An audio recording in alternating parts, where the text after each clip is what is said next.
Okay, the next thing we're going to do is you're going to take these metal racers out. You'll see there's a metal piece in here. One on this side, on the inside, and one on the outside. I guess this would be the inside outside. But you're going to take these out. When you change your bearings, you need to get these out. These over time, little shavings will come off as they go round and around those bearings and it'll wear it down. And so you want to make sure that when you change this out and you get that kit that I showed you at the beginning, all of that's going to be included in this. But to get these out, again, you're going to use a metal piece. Could be brass, something really hard metal. And you're going to hit it. There's a little lip that sticks out from that racer. And you're going to hit it. And you're going to hit it hard and you're going to hit it often. And you're going to go basically, east, west, north, south, and just back and forth on all 4 quadrants, knocking that out piece by piece. So let's go ahead and get that done.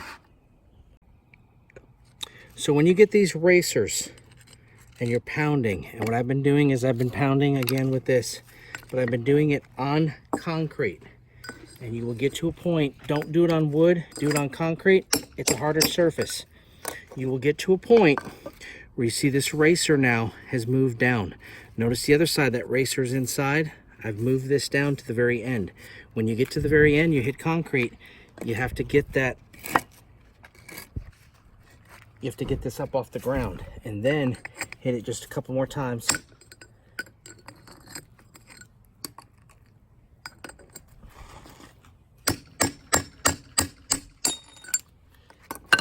And you'll see you've knocked that racer out. That is really hard steel, but you need to make sure you get these out. Once you're done with this side, you'll then flip it over and do the other side. Again, start on concrete.